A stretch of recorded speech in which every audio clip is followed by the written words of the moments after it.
I know it was a whirlwind in between there, and I think this next session is really going to be worth it.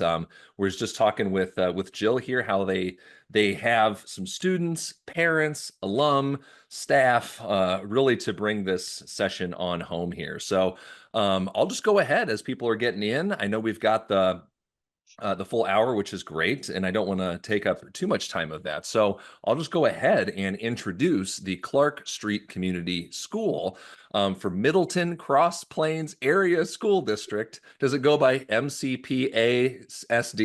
Oh, Yep. okay. Goodness. In Middleton, Wisconsin. That's great. A 9 through 12 school, a collective effort to transform public education and build a place-based, personalized, and democratic space. Its three pillars include a personalized educational journey that harnesses learners' interests and passions, providing tailored support for each student's unique needs, a democratic learning setting that fosters critical engagement and upholds the duties and rights of every member of the community, and a place-based education, highlighting interconnections among individuals and concepts and nurturing projects that link learners with communities at local, regional, national, and global levels. It seems like the perfect session to come off of Vaughn's discussion of MyMap and Assumption College. So welcome, Jill, and the gang from Clark Street Community School. Thank you so much, Nick. I was telling Chris and Nick before I came, like I've been trying to grab the keynotes as I've been having openings in my day. And so it's been so fabulous to see and hear all of the themes that have been weaved through the keynotes and try to catch up on some of the discussions on Discord. So I feel incredibly honored to be here and to be a part of this and to be able to share our story. And I am super excited to have, I have three current students with us. We have Rose and Ray and Sam, who are all current students at Clark Street. Stacy is Ray's mom and is here to join us and be able to share a parent perspective. And then Taylor is an alum of ours who is now also a teacher herself. And so we are going to try to give lots of time for them to share their stories and answer all of your questions at the end, because they have the best stories and have the best answers to questions. So we'll try to do that as well. I'm going to go ahead and share my screen and start out with a video that we have created, and make sure that I share the sound as well. Are you seeing my screen at this point? Looks good. You're good. All right, holler at me if the sound doesn't work. Clark Street's going to give you an entirely different experience that will give you power. Will give you power behind your learning. It's really important to understand that Clark Street is rigorous. People tend to get confused when we say that it's personalized learning. They think that kids have permission to do whatever they want whenever they want. And really there are bumpers as you move through Clark Street. You have to do this piece before you can do this piece, and you have to show us that you have these skills. Clark Street, we've designed differently, and yet we know that we have the data, we have the experiences, and we know that it works. It is an educational model that I think is the future of where education has to go. I did really well in my classes, so I really wanted to try something new that would challenge me in different ways, and Clark Street was the solution I found. The independence given by the school through things like personalized projects, where you're allowed to explore your own interests within school, because for me that's something I wasn't able to do prior. I just have a lot of opportunities to explore that interest that I'm gonna take more in the future, maybe next independent project block. I'll explore that interest. How hands-on and how kind of one-on-one all the learning is.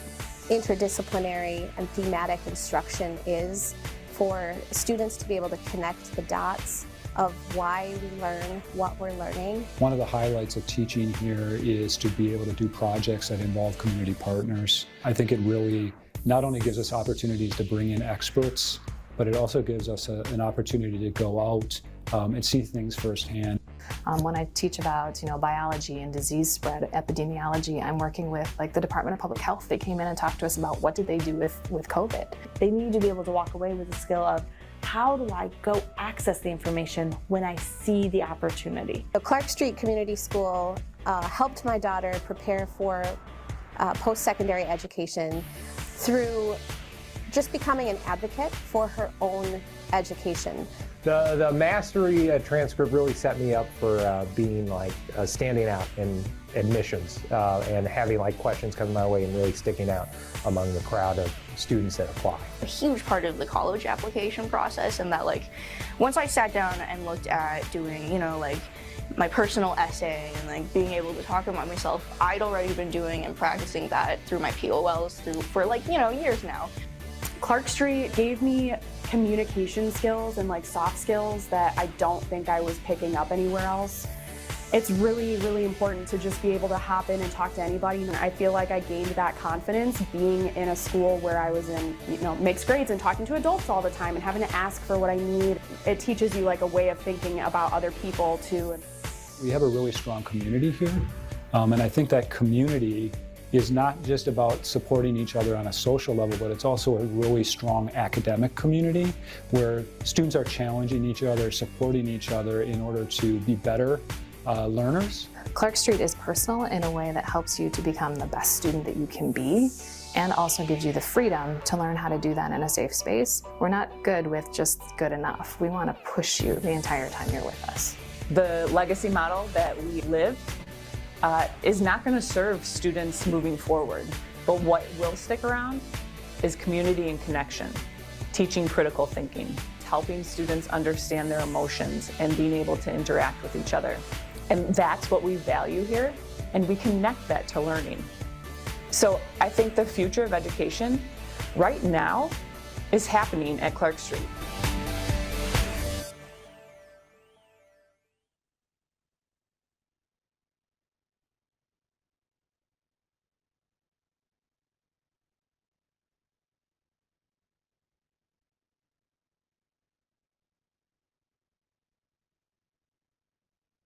So I just love it. I get so excited every time I get the chance to watch that. And you can see that our theme is, you know, different by design because the future demands different. And for us, that has been a piece that we've been doing a lot of talking about and sharing to really help our students understand what a special thing they are a part of and what an important role they play in the actual community and the building of the educational experience. And that is just like such a powerful piece for us. So I know you heard from the Mastery Transcript people yesterday, and I like to begin this presentation by kind of beginning with the end in mind and talking about what will students be producing at the end of their experience. And for us, we went to the Mastery Transcript and looking at the Mastery Transcript as a tool because we didn't have a transcript, and we needed to make sure that we had a transcript that really told our story effectively. And the Mastery Transcript was that thing for us that really allowed us to do the work that we were already doing. So we are now we just finished year 12 of our experience. And we needed something that would allow us to tell that story in a way that was really rich. Our mission at Clark Street is to democratically cultivate a community of engaged learners, to serve as a resource for educators, and to serve as a catalyst for educational reform. And when I heard Dr. Emerito Yang talk about that, she said something to the effect of the purpose of schools is not learning, but the purpose of schools is becoming. And I was like, yes, that. And for me and for us at our school, the Mastery Transcript has been a way to really validate that, so that students and families know that they are preparing really, really well for whatever comes next for them. And in the process of their time with us at Clark Street, they're getting to know deeply who they are and getting to know how they tell that story. Who are they as a learner within a community, and how can I tell that story of who I am to anyone that I need to in order to move to that next step. And so for us, the Mastery Transcript has really been an incredible tool to make that happen, not just as a record, but really as a tool to help students be able to tell their stories. So 2 years ago, so as I said, we just finished year 12, so we're heading into year 13. 2 years ago, we moved out of our little building across the parking lot from the big traditional high school. So like Community Lab School, we are a charter school. And like Community Lab School, we are a charter school that is founded by the school district. And so in Wisconsin, we have some of both of those. We have what are called instrumentality charter schools, which is what we are, that are founded by school districts, and non-instrumentalities that are founded by other organizations. And the idea for charter schools, instrumentality charter schools like ours, is very similar to what Community Lab School talked about, is really to be that innovation zone. And so we had 10 glorious years of doing that in our own little safe space.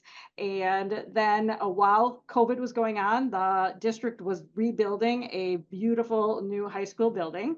And because it was our mission to really be a catalyst for change, our board said, yeah, we can't just stay over here on our own. We need to share what we're doing. And the transition has been really, really hard, and we're starting to see some really good things happening as well.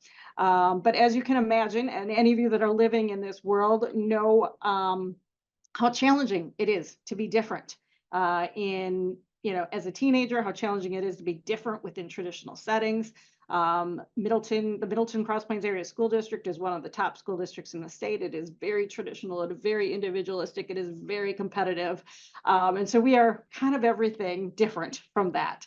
And so that different by design really came from us saying, no, let's claim it, and let's claim the fact that we are truly doing what we believe in. As I listened to the keynote speakers, I was really struck by how bold and how confident they were in everything they said. And it really, kind of gave me a little boost of reminding me, and we do that to work to remind the students and the families all the time that yes, this is different, and yes, it's not what everyone else around you is doing. And we're doing that for very intentional reasons, because as all of you know, building a humanistic education system really matters. And as we learned through the course of the conference, it really matters from a brain science perspective as well. So that move has been wonderful to give us access to lots of things. It's opened up doors for students. And now that we have settled in for the last 2 years, it's starting to open up those opportunities for us to really share what we're doing, and to create spaces for us to learn and grow together as a whole district and as a whole community. So we have used the Education Reimagined pillars. We actually were organized and formed before Education Reimagined was, and before these pillars came out, but they really capture the essence of what we do really well. And so when I frame up for what we do to families and students, these are the areas that I use. And so I'm going to just kind of move through some of these nuts and bolts quickly, and then students, families, Taylor, if you all can just be ready to jump in after I'm done to share, like, for you, what are the things that are most important for other people to know about Clark Street, to know about your experience, and then we'll try to spend some time just opening it up for questions. So learner agency. Learner agency is a huge part of what we're all about. We want students to leave us really having a great sense of who they are, knowing who they are within a community, and being able to access what they need. So one of the things I say all of the time to students and adults is ask for what you need. Ask for what you need. And it's my belief that if we're designing schools in a way that we ensure that every learner, every individual has a deep sense of themselves and a deep ability to ask for what they need, then the role of the system is to be able to be flexible enough in order to respond to those in a way that holds the whole community. And I really do believe we can do that. I believe it's a very far distance from what we typically do, but I believe that it is possible to design schools in that manner. When I heard the question of what kind of ancestor do you want to be, like, that really hit me, because we are trying to ensure that our students have a deep sense of who they are and their ability to bring about change within a community. And that piece to me is so critical in all of this work. Socially embedded. Dr. Shelby's teaching love and learning freedom. I was like, yes, all of this. And I really loved it. And we take very, very seriously the question of how do we design schools in a way that really honor the social aspect of learning and the fact that we learn best when we are learning in community, and that by being in community, it presents us all of the opportunities to learn the most important skills that we can as learners. And so we do use restorative practices as a model. We do a lot of just really building a restorative culture. So we do a lot of standing in circle and connecting to each other and making sure that every voice is raised up. Really digging into what are the needs of every individual. When we had the opportunity to build the building, so some of you were at the presentation related to spaces, we really thoughtfully designed our space. We have a shared open kitchen that the students are able to use, that students and staff stand around together and talk and share food and share conversation. We have lots of small breakout rooms to ensure that anyone that needs to reduce sensory loads or needs to just have a smaller conversation can do that and stay within the larger group. But we really work to honor the piece that being a part of a community of learners is key to ensure that we are all learning most effectively. And then the open-walled, personalized, relevant, contextualized, all of our work is interdisciplinary. So we run interdisciplinary seminars. We're on a 9-week schedule.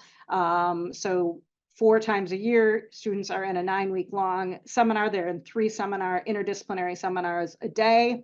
We really work to connect with the community. We do a lot of things out in the community, a lot of bringing community partners in. You heard some of that in the video, and hopefully the kids will talk about some of those pieces. Really digging into whatever is the most important, relevant information. And if you go to our website, you can see a list of many of our seminars that we've offered over the years. And we also have times that students, you saw Matthew in the video. Matthew ran a seminar a few years ago on activism and co-taught that with one of our social studies departments. All of our seminars are multi-age. And we also offer opportunities for students. This year we did a school-wide project block where every student was working on an individualized, personalized project, because we also believe that we want students to develop those skills to say, this is something I'm really interested in, and be able to dig into it. And in all cases, we're working to try to create products that we can share with audiences. And so the students can share with you some of our feedback process and the power of that feedback process, and ensuring that we are getting that we're going through the process of seeking feedback from each other, improving our work, and really understanding how our work fits with how it's being picked up by others. And so we are building in this open-walled, personalized, relevant, and contextualized into everything that we do. I don't think I have to spend much time on this one for any of you, but for many families, just understanding what's the difference between a traditional high school experience and the Clark Street experience is an important one. And then just from a real nuts and bolts perspective, I know it's sometimes helpful for people to see our daily schedule. So again, we have those 3 seminars, 1 first thing in the morning, 2 after lunch. We do a personalized learning or math workshop block. So because everything is interdisciplinary, we have at times struggled to make sure that students have math at all times, and that is mostly an adult struggle because getting adults who have not been trained as math teachers to integrate math into their seminars is sometimes too big of a stretch for the adults. So for students who aren't in a seminar that integrates math, they have a math workshop block that they're working on specifically on math, but the rest of the time students are working on kind of things that are most interesting to them. So we have a group that does Dungeons and Dragons. We have, a guitar club that meets. We have groups that work in our community garden. Those types of things are happening during personalized learning. And then we have a morning meeting or advisory that meets, and every student has an advisor that stays with them throughout the time that they're in the school. They have the advisory group that generally is the same throughout their whole time. So really that home base where you have a community of people who know you deeply and can really connect with you. And so that piece that's kind of just our general schedule. And now at this point, I would love to just turn it over to the students. So I'm going to stop my share so we can see faces again. And Ray or Rose, maybe if one of you wants to kick us off and just give us a little bit of your perspective on like what about the Clark Street experience has been powerful for you. I won't say most powerful because you can just pick anything. I'd say if you had to like, if you ask me this, which you are asking me like this, what aspect of Clark Street is the most like important and powerful to me, I'd 100% say like the community. I mean, my whole life was in traditional schools. I still take classes at MHS now, and the biggest difference I've noticed between Clark Street and my MHS classes is just like how much more connected students are in like Clark Street classes and how much more comfortable like the environment is. And I think that's like partially just because of how we are as a school. I mean, at Clark Street, we do a lot of scary things that like if you like asked me to do those things when I like was in middle school, I would have probably like cried and like ran away. We do so much like public presentations. Of course, you know, our like presentations of learning. You know, every semester we get up and we present a speech for like our peers and or community members. And also just other things like you know, we have a whole class where we do business pitches and stuff like that. And I feel like doing those scary things together, it kind of like gives like a sense of courage to like maybe go up and talk to people and also like just like grow together through those experiences. Throughout my years of Clark Street at Clark Street, like, you know, I've grown so much from when I was a freshman. I was like so scared to like do all those things, and I've seen students who come here grow so much from that, where like maybe they'll be shy and they'll have like trouble talking to others, or you know, they'll be scared to do some things, but as they like experience how we do things more and like take more risks and like are like given challenges, they eventually grow to overcome them. And I feel like that's very like encouraging to see. And I feel like that's a big difference I see from like MHS, where like there's not a lot of opportunities to like really like stretch yourself in unexpected ways. Yeah. Nice. I would say something that's very important to me about Clark Street is the extra opportunities Clark Street gives me for community impact and learning. Right, we're learning about the world, so we should be out in the world learning. Some examples are, as Rose said, we have a class where we create a business plan and pitch, and we compete in the Madison College's teen business pitch competition to win money and to meet mentors. We also do just tons of field experiences, and almost every single seminar I've been in has a professional in that field who comes in and talks to us. And those are, I think, very valuable for my learning style specifically, but also just learning in general. And of course, like opportunities like these to impact the community outside of Clark Street and even like outside of the state. Those are really valuable to me because I think that they show me a little bit more of the world outside of just my home and my school, and they also give me a chance to share my thoughts and opinions to the wider community. Another example of community impact that students orchestrated at Clark Street in the past year is when student leaders realized that the quality of feedback we were getting from our teachers and peers wasn't quite to the standard that we thought we wanted on our work. We planned out a meeting and agenda with staff and students to try and brainstorm how we can sort of up that standard and create a process that would get us where we wanted to be. And Rose, you were part of that as well, if you want to talk any more about that. Yeah, no, I remember that this was last year.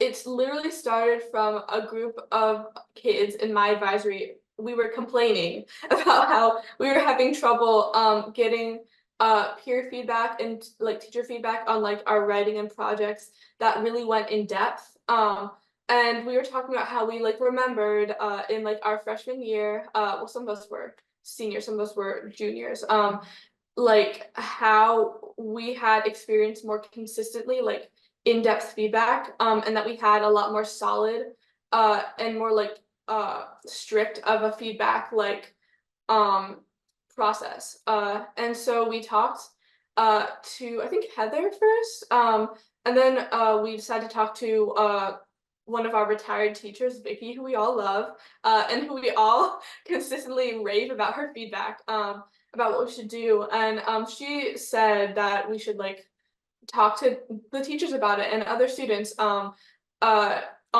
these days we have called Sustaining Excellence Days, where we kind of just take a day to not have classes and kind of talk out whatever like we believe is important at the time, and kind of brainstorm maybe ideas of how to like improve, reflect on like how like everything's been going, things like that.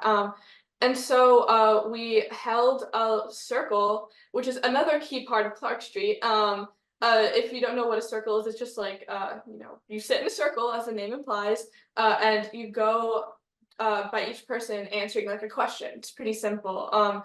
And so we held that, and we created questions related to feedback, and we asked people like, how do you think we can better implement like feedback, and like what are problems that you see with this? And this circle ended up being widely effective, and now we are planning to, I think we're regrouping and are going to talk about that more before school starts, I believe so. And we're going to try to implement this, but it's just crazy how something can start like from like complaining and like go all the way into like action. And also just as students who like traditionally like in traditional school systems, like you don't have a lot of power to do that. And I think that's something that's really special about our school, that like us as students, we could even like go to Jill and be like, hey Jill, we don't like this. We want to talk to you about how we can like change this or improve this, and that can actually happen. And I think that's something that like I really appreciate.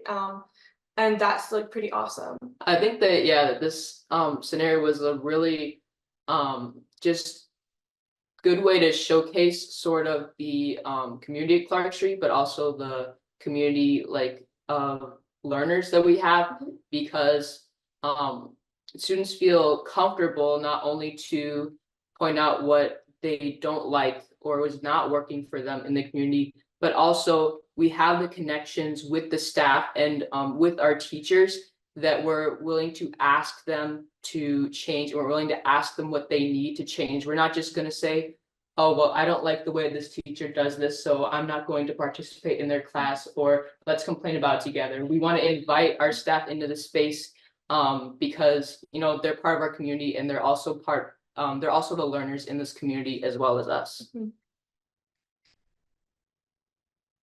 I think as a parent, this is fascinating to me. Like, I didn't know this happened. So as a parent, I think our goals or thoughts or reflections were really looking back on our own traditional education, how like, oh, we were very successful students. But then as you reflect on that and you see your own children grow up, you realize maybe like as a successful student, you're told you're in charge of your life, but you're not really given a lot of tools to make all those decisions that you have to make as an adolescent, lots of big decisions as a young person and through that. And so really it was important to us, and we were so excited that we lived in Middleton and had this wonderful choice, because it seemed to me that coming through this period of time, students understanding themselves, we wanted our kids to understand who they were, who they are authentically, be able to speak for themselves, be able to connect with other people, be open-minded and curious. Those are the things, and be resilient. And if you're always focused externally on external motivations, external, guidelines about what you should be, what you should look like, who you are, which tends to be the feeling in a traditional education setting, you don't get to know yourself very well. And it was really important to us because as you go out in the world and do things, you realize that that's what you take with you. You don't necessarily remember like that chapter in pre-calculus, but you remember, like, you take your values and your authentic self and your ability to connect with other people, think on your feet, all of those kind of things. So it wasn't a concern, everybody has their capabilities and their skills, but until they know them and get the chance to really develop and feel comfortable with them, that was our wish. And we felt just so fortunate to live in this district and to have that opportunity, and have been just seeing that happen for our kids and their friends, and just really delighted in the community there as far as seeing the support between the students and seeing the growth of students, because we get to go to their like the events and their presentations of learning, things like that. Thank you. Sam, what do you want to add? Oh, y'all covered a lot of it. I would definitely say that the main thing that was most powerful for me was definitely the opportunities that were provided within classes and just within the school in general for independent learning and these independent project spaces where teachers would say, you need to write an argument piece, you need to get informative writing, you need to earn this to show the state you can understand this and you can function. But then they also said, but you can earn it in a way that you want. So that really gives kids the opportunity to just incorporate any interest they have into school in general. And then for me personally, as someone who, for the majority of my life, was kind of just the person who did school because I had to.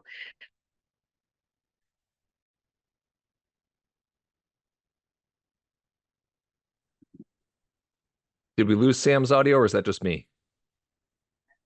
I think we lost it. Sam, can you hear us? I just want to make sure we didn't get too far down into the... That very much helped. Okay, nope, you're good.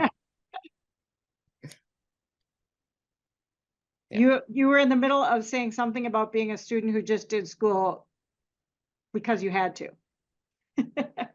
Yes, all right. Can you hear that all good? Okay, great. Oh, sorry about this. The internet's been kind of going in and out. But so yeah, just these opportunities they gave us to explore and experiment with what we wanted to do just really helped me to figure out, what I want to do in life, what are my next steps, what do I want to get out of education, and that just really helped me like hone down my experience in school and figure out how I can actually enjoy it instead of just doing it for the sake of doing it. Awesome. Taylor, how about how's it prepared you? Give us a little snippet of who you are since Clark Street, and how's it prepared you for that? Sounds good. Okay, so I graduated Clark Street in 2016, went to college for elementary education and gifted education, taught 3rd through 12th grade gifted ed in a rural school district, kind of running their program for 2 years. And decided to switch gears a little bit into doing neurodiversity family coaching, and at some point with the goal of hoping to integrate that work into work with schools and kind of that process. So that's kind of where I am now in my journey since Clark Street. But it was funny, I made a small list of bullet points of the things just to refresh my memory of what comes to mind whenever I think of kind of like, how did Clark Street prepare you question, and then watching the video, listening to Jill and students and parents talk, it all overlaps, which just made me smile. So the kind of few key things is one is like time management. I feel like at Clark Street, I had so much control over my time.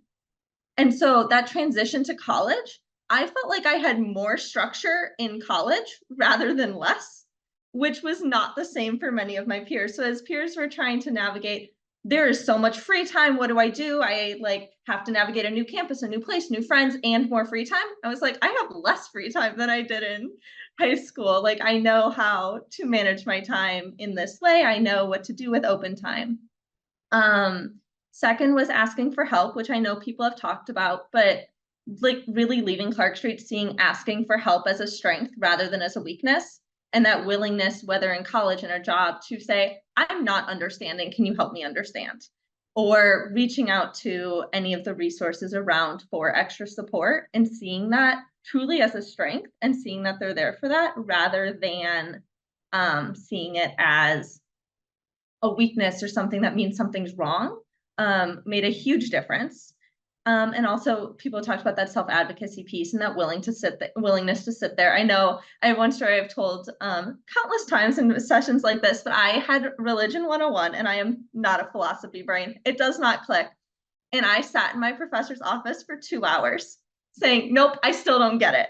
And he'd explain it again and I'd explain it in my words and he'd be like, not quite. And I'm like, well, let's try it again. And to actually sit there and not the first time he explained it to me, be like, yep, totally makes sense. Okay, got it. Bye.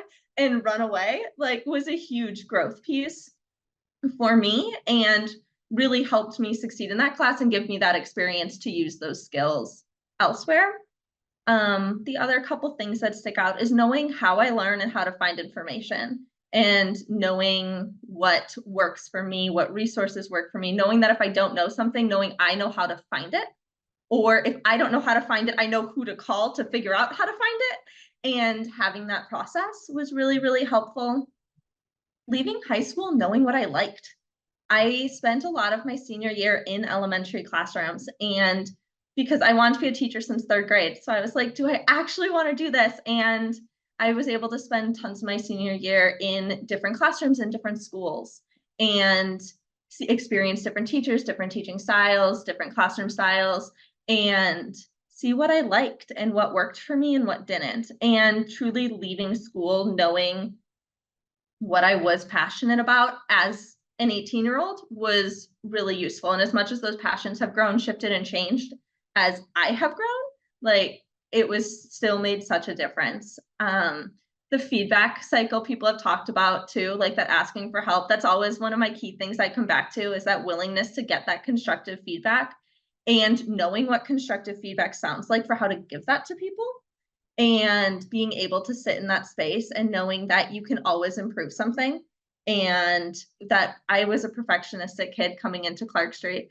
And that's a huge piece of that story is I came in total perfectionist, like everything had to be 100%. And that freedom to realize that, like, if it's not 100% the first time you do it, you do have another chance. You can continue to improve. It's not like this deadline of Friday is the day you can improve on that skill or you're done.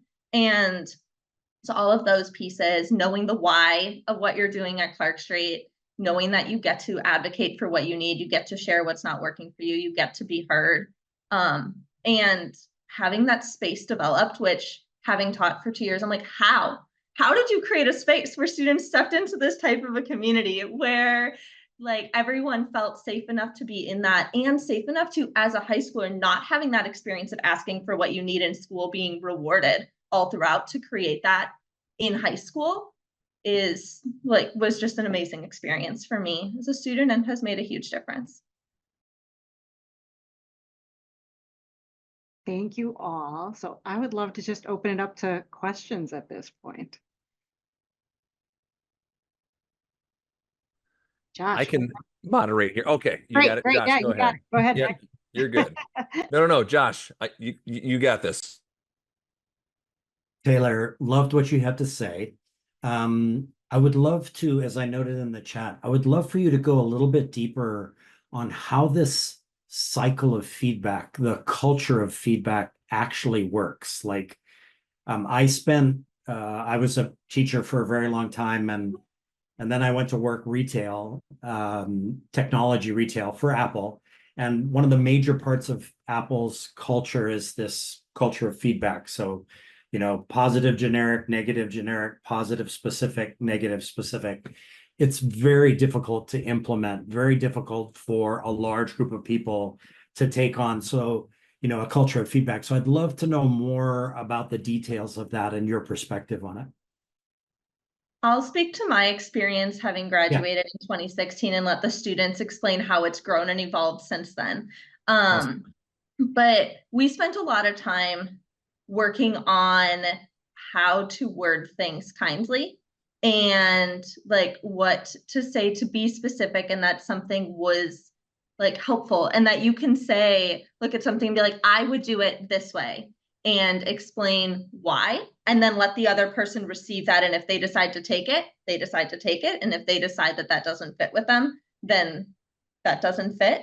And kind of sitting in conversation about a piece of work and explain. I think a lot of it came down to explaining the why. And then letting the other person receive or not receive, and kind of learning to almost identify those differences between, I would do this differently because I'm a different person than you, versus I have something like this could make a huge difference for your piece, and letting the person decide which one it was. Yeah. But it's been a really long time. So I'd love for the students and Jill to kind of speak more specifically. Cool. Me too. Oh yeah, we would love to talk about this. But Awesome. like really how so feedback is, as you may be able to tell, a very important part of our school. We do a lot of writing, we do a lot of projects, and it's a requirement to get to be like graded a proficient or like above. We have like a rubric system to go through both peer feedback, feedback from like obviously fellow students, and feedback from your teachers. And really, I mean, I feel, as we talked about, feedback has gotten a bit more casual, which is something we're trying to change. But our like formal feedback process is you get a group of, if it's students, get a group of students together. We read our like piece out loud if we're writing, and everyone like takes turns like responding to it. So really just like we've talked about like asking questions about someone's piece, like what's like your main point in this, or like their project, like what are you trying to like convey with this, and kind of just like going through slowly and like responding to it, and then like after that you do teacher feedback, which is similar, but like with teachers, so more of like a higher level feedback. So yeah, but that's kind of like the process we usually go through. Yeah, but Yeah, feedback is definitely like a learning curve, because it can be very uncomfortable, especially if it's the first time that you're experiencing something like that. And especially when a lot of our writing is very personal, because like Sam said before, we get that personal choice about what we want to focus our projects or our writing about. And so there is that sense of vulnerability and showing a part of you. But I think that the implementing that feedback process in every single seminar and every single project, and also having it be on the rubric as a requirement for mastery, helps to convey the message that feedback is very important. And I can tell you, like, I'm going to be a senior next year, and at this point, I will go out and ask for feedback outside of the classroom. Even after I've gotten my preliminary feedback on my rough draft and I've revised, I'll go to my friends during lunch and be like, hey, can you read this over? Can you make some notes on this on the side? Sometimes if I've already gotten feedback on a project from one teacher, I'll be like, well, you know, this, maybe I've already gotten a feedback from my writing teacher on my writing project, but my paper is on earth sciences. I might ask our science teacher, would you mind looking this over? I would really value your opinion on this.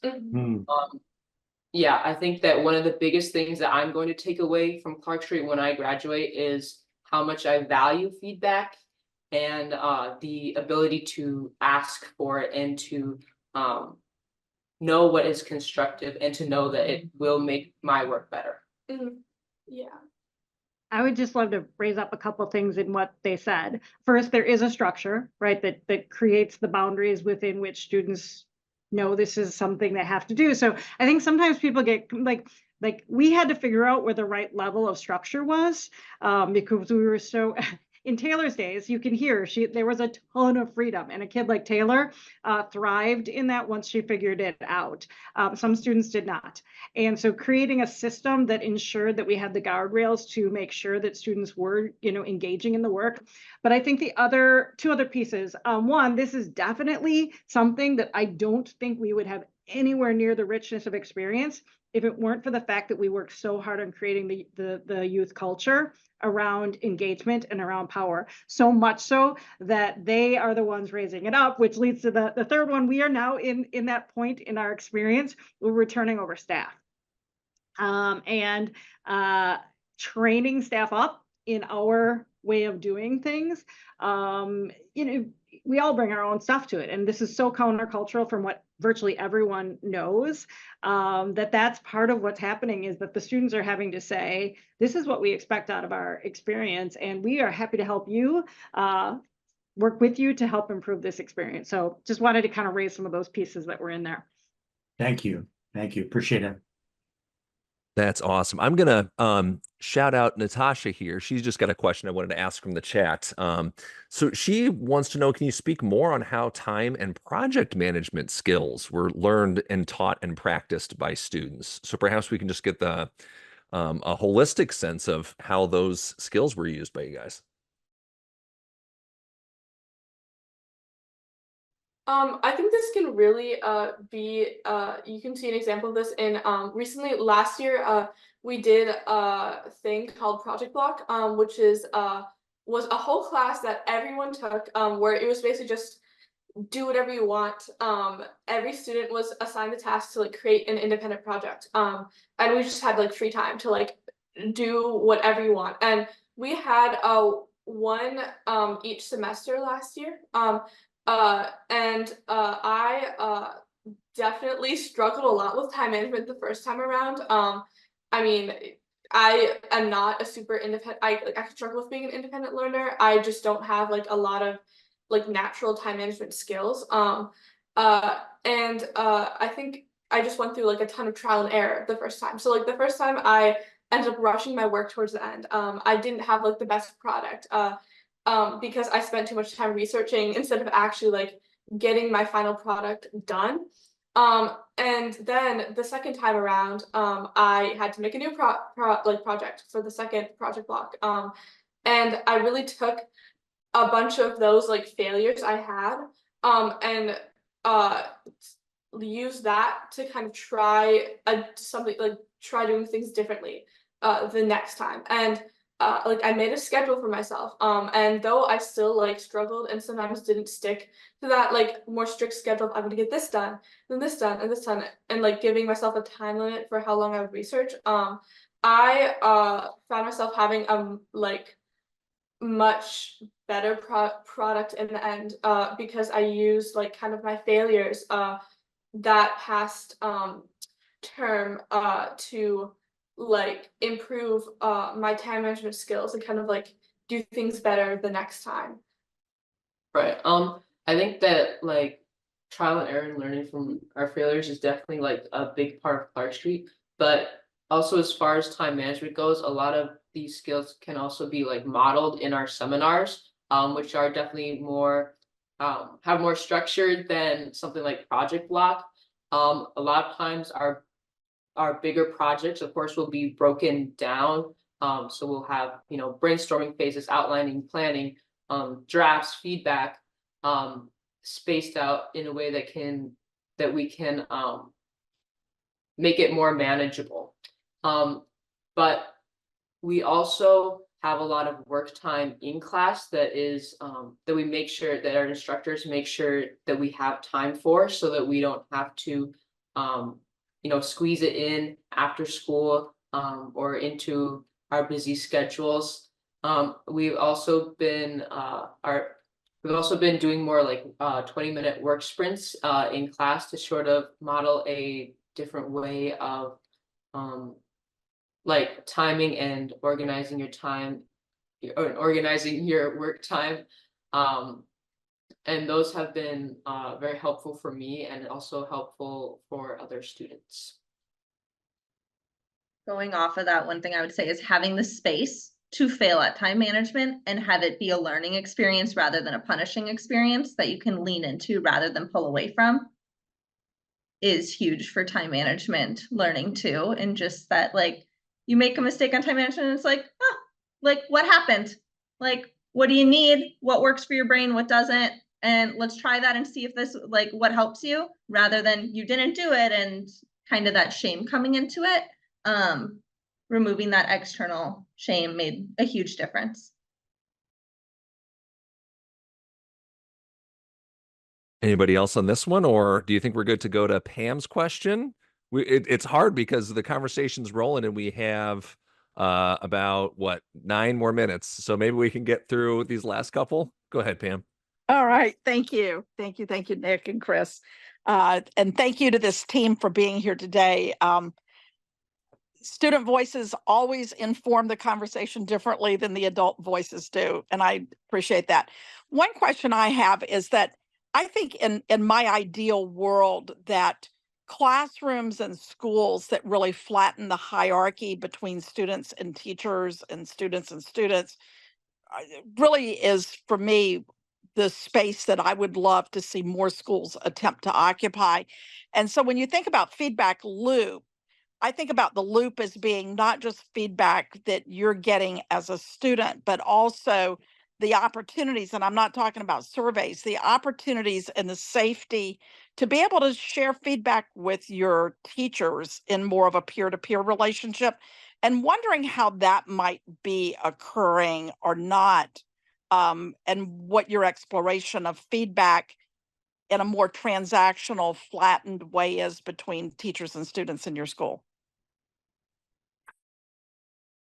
Yeah, so normally at the end of every seminar, most teachers will ask us to either write down or complete a survey of things that we enjoyed about the seminar and things that we found valuable and would like to keep for the future, and things that we did not find valuable, or things that we would not like to see again in the seminar. But outside of something more formal like that, we always feel free to ask our teachers, hey, can we actually take some more time out of class to explain this concept?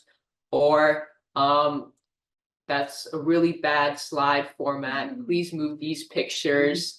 It's not conveying what you want to convey. Or something like that. And then, of course, as we already mentioned before, attending Sustaining Excellence Days are a great chance for student voice to talk about the curriculum, the culture, things that we like about it, things that we want to change, and ways that we can work together as students and staff to make our learning community a better place for everybody. Do you have anything to add? Okay.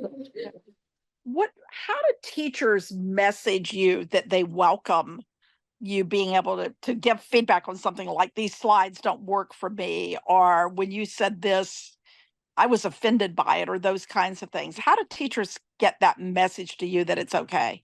I think it's just like the nature of the relationship between students and teachers. I mean, we do a lot of small things like calling teachers by their first names, and stuff like that, but just like having a lot of open conversations, and just like being in a space where like the teachers are learning along with you makes it a lot easier to feel comfortable to like go to your teacher and say, hey, like, could we focus a bit more on this concept in class, because like I'm not getting it, or like can I do like this a little differently in like my project, and things like that. So I think it's just like doing like little things like that, like having those things to like kind of level the relationship, just makes it like a lot easier. And so like a teacher doesn't like necessarily have to say like, hey, can you like give me feedback on this, or like, hey, like, just so you guys know, I'm cool with feedback, because like it's just implied in like the student teacher like relationships that like are formed, that are more casual than ones you might see in like a traditional school system, or just like in other schools in general. Another way is how teachers can respond to criticisms. I think that even in a traditional setting or a setting where maybe teachers and students don't have this kind of partnership, there will still be criticisms from students, and there will still be students asking for more of this or less of this. And I think if teachers can notice that and see it as something other than complaining, is to be like, I hear that, how can we work together to change this? Not just I hear what you're saying, but what can we actually do? It can really help to also invite students into that more active role as well. One really small concrete piece is classes start with, what do you want to get out of this class? And what do you want? Or at least that was kind of my recollection. It's like we started a lot with like, what do you want to learn? What are your goals here? What projects come to mind for you? And starting with that space is just a small concrete way to begin that process. I mean, when I first would have situations like this where like if I need to talk to a teacher about something in per se a school where like in middle school, especially when I was kind of afraid of the teacher and they were very intimidating, I always found it like, oh, I'll just kind of like hide it under the rug and just like not talk about it. But now, since like Ray and Rose said, like we talked to them on a first name basis, and then also we also do like these community building activities within the class, and we get to know the other students and the faculty within them by just doing like circles and games and stuff like that, just to get to know people. It kind of makes you think like, oh, this is a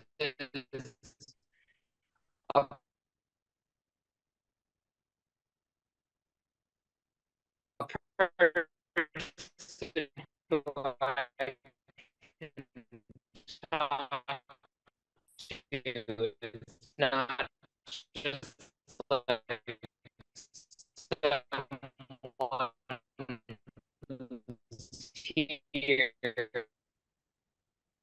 I feel so bad for whatever is happening on Sam's end. He's getting abducted by aliens, or the AI takeover has happened, or something. I feel Chris, so bad. Thank you, and thank you to everybody for answering that. Is there Mason, is there a way that we could sneak your question in here under the radar here? Could you ask it quick, and maybe we can still get out of here at the bottom of the hour? Oh no, Mason, ask your question. Where'd you go? Oh, okay. My question was just going to be a little bit, I've heard the Sustaining Excellence Days come up a couple times, and so I was hoping for more detail on that. Sustaining Excellence Days are just like a day where we don't have any like formal classes. And usually on those days, instead of like classes, we'll have like maybe one big like, well, first Jill will like talk to us about like stuff, maybe like some information on how like school has been going, like statistics, and then we'll open up into like a really big discussion space, usually about like some whatever is like has come up that students and teachers want to talk about, or like Jill thinks is important for us to talk about. And then after that discussion space, which is, I mean, usually it'll be like some main people like leading it, and then like other whoever's there can like add their input.